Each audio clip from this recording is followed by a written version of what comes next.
j'espère que vous allez bien. Alors si tu es nouvelle sur cette chaîne, tout d'abord je t'invite à t'abonner. Ensuite tu actives ta cloche de notification pour toujours être notifié à toutes mes futures publications. Voilà mes natifs, aujourd'hui on va parler de ces choses que la communauté Napi, je sais pas si je vais dire ça comme ça, communauté afro, cheveux crépus, voilà, interdit, mais que vous pouvez faire si vous le souhaitez. Donc, ce ne sont pas des interdictions du genre, si vous le faites, on va venir vous fouetter, on va venir vous donner des coups de poing et tout.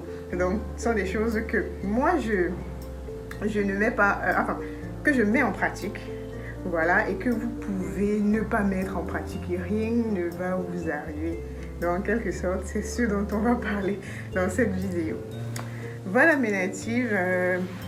La première chose dont je vais parler, j'ai l'impression que ma caméra dérange un peu. La première chose dont on va parler, c'est l'utilisation des produits naturels. Oulala, bon, c'est vrai que c'est un peu sceptique parce que en même temps on demande d'utiliser des produits industriels, en même temps on demande d'utiliser des produits naturels. Bref, tout ça mélangé. Donc d'autres vont dire qu'il est important d'utiliser les produits naturels sur les cheveux. Mais il y en a qui utilisent des produits pas naturels et qui s'en sortent très bien. Si vous êtes native, c'est-à-dire l'une de mes followers, et vous savez que ici, j'utilise rien que des choses naturelles. La plupart du temps, quand on dit naturel, c'est tout ce qu'on peut manger habituellement. C'est ça que moi j'appelle naturel, ou bien tout ce qui n'est pas transformé chimiquement. Voilà. Donc ici, si tu es abonné à cette chaîne, tu sais déjà que j'utilise beaucoup plus ces choses-là. Mais si tu ne les utilises pas, ne te sens pas, je sais pas, guilty, je sais pas, ne te sens pas coupable parce que tu n'utilises pas. On va juste toujours vous dire ce qu'il faut, apporter des solutions à des problèmes et tout, mais si vous réussissez à utiliser un certain nombre de choses, que ça marche bien pour vous, ne vous faites pas, c'est pas du souci, c'est pas un crime, voilà. Donc on recommande d'utiliser la plupart du temps des produits naturels, de faire attention à beaucoup de produits et tout, à certains ingrédients, nanana, et tout. Mais ça ne veut pas dire qu'il y en a qui n'utilisent pas. Tu peux les utiliser sans souci. Moi, je suis une addict de produits naturels. Toi, tu peux ne pas utiliser les produits naturels et ça marche super bien sur tes cheveux. Et tes cheveux se portent hyper, méga bien. Mais comme je dis toujours, chaque personne a son organisme. Voilà. Si tu viens me demander, demander mon avis, si tu viens que je t'aide par rapport à un certain nombre de choses, je vais te donner des recommandations ou bien des solutions selon ce que moi je fais, selon ce qui marche à mon niveau ou bien selon mes recherches et tout. Donc voilà un peu. La deuxième chose, c'est l'utilisation du silicone. Vous savez que ce silicone, on a l'habitude de dire que le silicone n'est pas est un dérivé, je ne sais pas si c'est un dérivé du pétrole, un truc comme ça, qui vient créer un film protecteur sur les cheveux. D'autres vont vous dire que c'est super bien, ça protège les cheveux contre la chaleur, contre un bon nombre de choses. Et d'autres vont vous dire que ça vient créer des barrières. Voilà, ça vient créer une barrière et ça empêche que d'autres ingrédients puissent pénétrer les cheveux. Voilà, si tu es mon abonné, tu sais que j'aime bien utiliser les termes terre à terre pour permettre aux unes et aux autres de vraiment comprendre, donc à la personne la plus moins instruite de comprendre le fonctionnement du cheveu. Donc, le silicone est un ingrédient qui vient créer un film sur les cheveux et très souvent ça empêche que d'autres produits s'infiltrent normalement, bien pénètrent le cheveu. Voilà pourquoi on refuse, voilà, que l'utilisation du silicone sur les cheveux. Mais il y en a qui utilisent ça dans leurs produits, il y en a qui achètent des produits qui contiennent du silicone et ça marche très bien pour eux.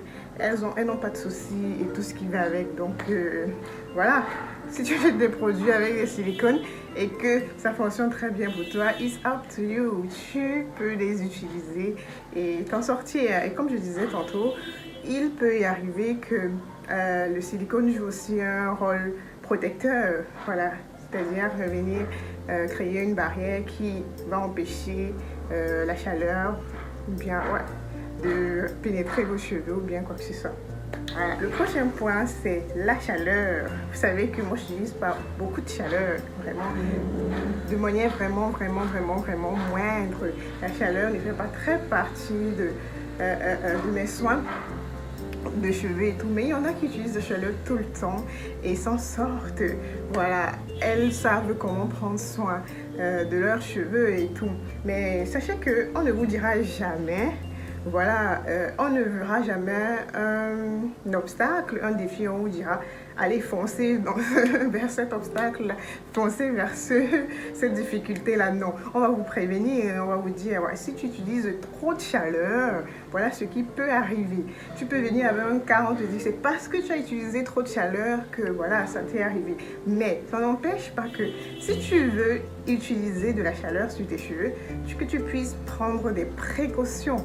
Voilà, donc on ne va pas forcément recommander de la chaleur parce que ça a des inconvénients, mais on va vous demander de faire attention, voilà, voire même pas ne pas utiliser. Moi, je ne vais même pas recommander ça, par exemple, mais il y en a qui utilisent la chaleur tout le temps et ont de très beaux cheveux crépus naturels, je précise. Voilà, donc voilà. Le prochain point, c'est le co-wash. Je ne sais pas si vous savez ce que c'est que le co-wash. C'est en anglais, mais en français, on le définit un peu comme un soin de démêlant. Voilà, le fait de ne pas laver ses cheveux tout le temps. D'utiliser un après-shampoing pour se laver les cheveux toutes les semaines afin de moins utiliser le shampoing qui lui est séchant. Je ne sais pas si vous comprenez. Voilà, donc on recommande de faire beaucoup de co-wash sur les cheveux, c'est-à-dire d'être 3 fois par mois ou bien 4 fois le mois et une fois, et après 4 fois faire une fois son shampoing et recommencer 4 fois. Bref, ça dépend de chacune. Il y en a qui utilisent des shampoings, je vais dire des shampoings doux, toutes les semaines et elles n'ont pas de soucis. Il y en a qui utilisent, qui font pas forcément de co-wash chaque semaine et qui s'en sortent bien. Je ne sais pas si vous voyez un peu la nuance, mais on recommande de faire des co-wash chaque semaine pour s'en sortir. Mais il y en a qui ne le font pas, celles qui font peut-être du sport, bref. Il y en a qui ne supportent pas, qui produisent beaucoup de sébum. Bref, il y en a qui transpirent beaucoup, ce genre de choses, qui lavent leurs cheveux toutes les semaines et elles s'en sortent très bien. Mais je pense que, comme je disais tantôt, elles prennent des précautions par rapport à cela et ça leur permet de réellement prendre soin de leurs cheveux de cette façon. Donc, tu peux laver tes cheveux toutes les semaines avec un shampoing, mais ça dépend de toi, de comment tu les entretiens, de comment tu les laves, de ce que tu mets sur ta tête et tout ce qui va avec. Voilà. Le prochain et le dernier point, c'est l'utilisation du sulfate. Je crois que c'est un peu en rapport avec le point qui vient de passer. L'utilisation du sulfate est, comment je vais dire, on retrouve le sulfate beaucoup plus dans les shampoings.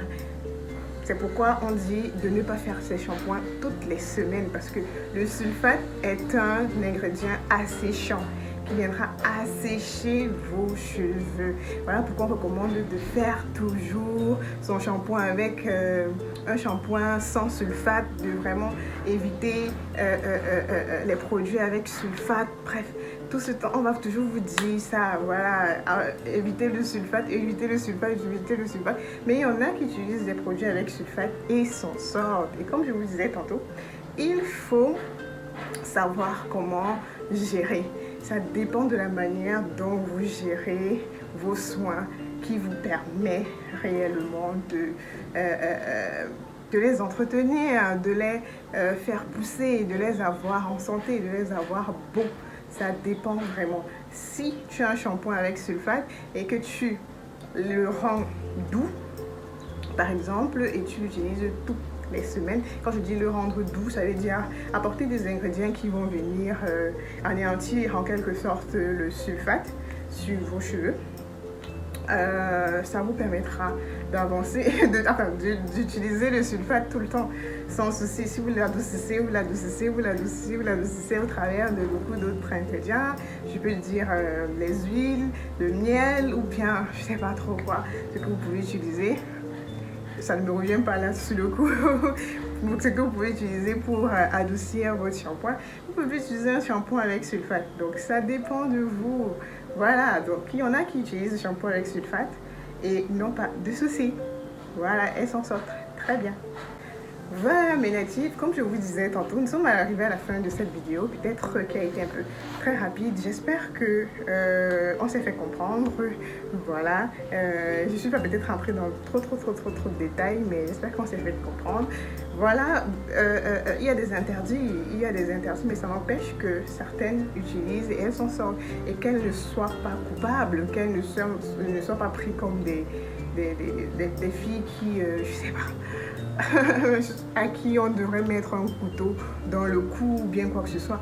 Pareil pour nous, si on décide de suivre la ligne, il ne faut pas qu'on se, qu'on se prenne pour des super héroïnes, des filles qui, je fais pas ci, je fais pas ça, non. Si on ne le fait pas, c'est pour pouvoir avoir une certaine santé du cheveu. On ne peut pas venir vous dire, allez tuer vos cheveux, allez faire ci, allez faire ça. Non, on va vous empêcher, on va vous prévenir. Voilà, on dit très souvent, prévenir vaut mieux que guérir. On va prévenir maintenant celles qui font et qui s'arrangent à réellement contrecarrer les obstacles et tout ce qui va avec. Il n'y a pas de souci. Celles chez qui ça marche, il n'y a non plus de souci. Mais si toi, tu viens avec un problème vers moi et que je me rends compte que tu utilises un certain nombre de choses qui peuvent te causer tous ces problèmes, je vais te demander d'arrêter. Mais ça ne fait pas d'elles des meurtrières.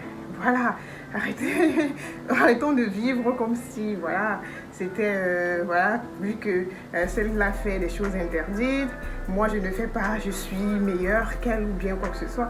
Bref, j'espère que vous comprenez un peu où je vais en venir. Nous sommes arrivés au thème de cette vidéo, mes natifs. N'hésitez pas de vous abonner sur mes nombreuses pages, Facebook, Instagram, mais aussi quand on est sur Instagram. On se donne rendez-vous à la prochaine vidéo. D'ici là, portez-vous bien. Allez, bisous mes natifs. Mouah.